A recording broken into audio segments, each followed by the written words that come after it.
ખેડૂતોને ખૂબ મોટા વાયદા વચનો આપી આવક બમણી કરવાના સ્વપ્ન દેખાડીને જે ભારતીય જનતા પાર્ટી સત્તામાં આવી, આજે એની નીતિઓને કારણે, ખેડૂત વિરોધી શાસનને કારણે આજે ખેડૂત બિચારો બાપડો બન્યો છે ને આર્થિક રીતે પાયમાલ બન્યો છે. 2022 સુધી ખેડૂતોની આવક બમણી થઈ જશે. એક તરફ ખાતર મોંઘું, બિયારણ મોંઘું, દવાઓ મોંઘી, વીજળી મોંઘું, પાણી મોંઘું, મજૂરી મોંઘી, બધું જ મોંઘું થયું, પણ ખેડૂતોના ઉત્પાદનના ભાવ આજે પણ બમણા થયા નથી.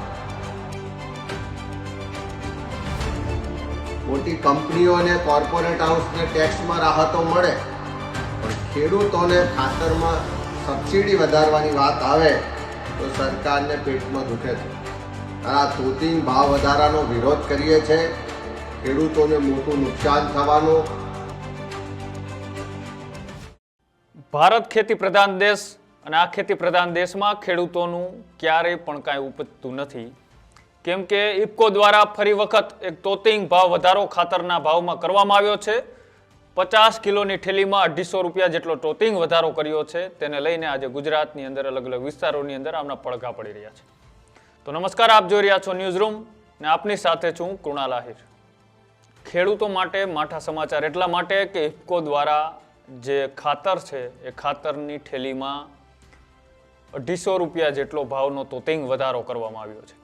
આમ તો ભારત એક ખેતી પ્રધાન દેશ છે, પણ એક હકીકત એ પણ છે કે આ ખેતી પ્રધાન દેશમાં આ નારાજ અને મૂંઝાયેલા ખેડૂતની વેદના કોઈ પણ સરકાર અત્યાર સુધી સાંભળી શકી નથી.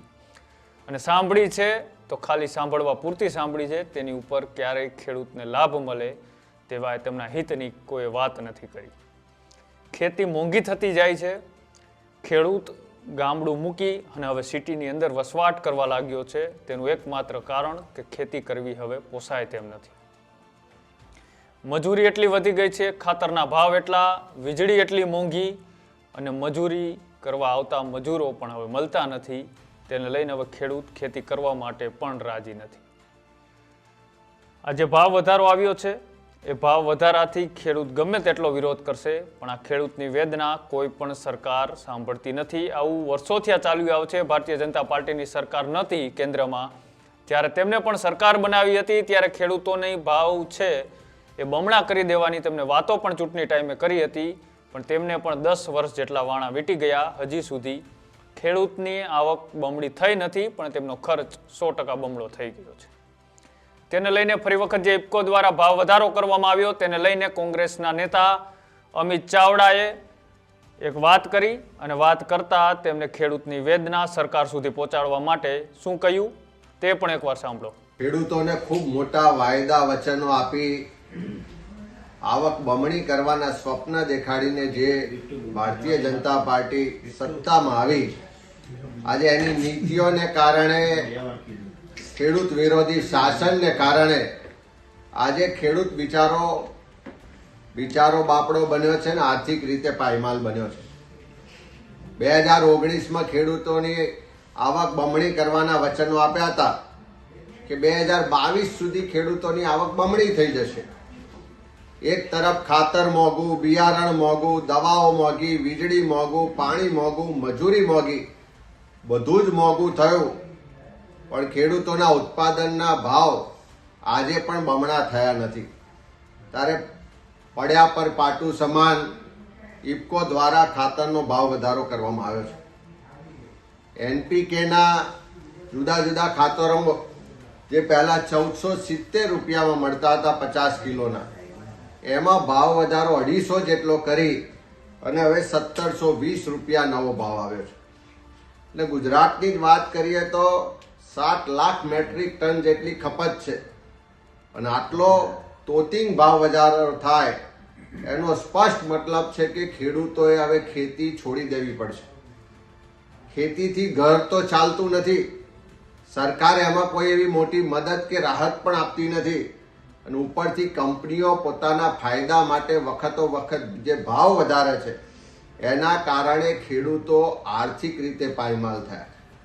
મોટા ઉદ્યોગપતિઓના દેવા માફ થાય, મોટી કંપનીઓને કોર્પોરેટ હાઉસને ટેક્સમાં રાહતો મળે, પણ ખેડૂતોને ખાતરમાં સબસિડી વધારવાની વાત આવે તો સરકારને પેટમાં દુખે છે.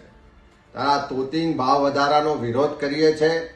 ખેડૂતોને મોટું નુકસાન થવાનું, આવક બમણી કરવાના સ્વપ્ન બતાવ્યા, પણ ખેડૂતોને ખતમ કરવાની નીતિઓ સાથે આ સરકાર કામ કરે છે. સરકાર પાસે માગણી કરીએ છીએ કે તાત્કાલિક આ ભાવ વધારાની સામે સબસિડીમાં પણ વધારો કરવામાં આવે અને ખેડૂત જે અત્યારે આર્થિક રીતે પાયમાલ થયો છે, આત્મહત્યા કરવા માટે મજબૂર બને એવા દિવસો આવી રહ્યા છે, એ ખેડૂતની મદદમાં સરકાર આવે ને સબસિડીમાં વધારો કરે એવી માગણી કરીએ છીએ.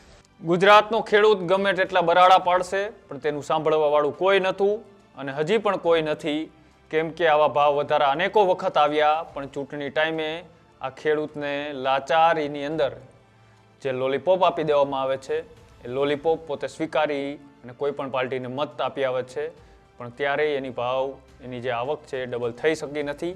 એક વાસ્તવિકતા પણ છે અને તેને લઈ ફરી વખત ઇફકો દ્વારા જે આ ભાવ વધારો કરવામાં આવ્યો છે તેને લઈને તમારું શું કહેવું છે એ અમારી કોમેન્ટ બોક્સની અંદર અચૂક જણાવજો. આવા જ અહેવાલો જોવા માટે અમારી યુટ્યુબ ચેનલ ન્યૂઝ રૂમને આજે જ લાઇક કરો, શેર કરો અને સબસ્ક્રાઇબ કરો. નમસ્કાર.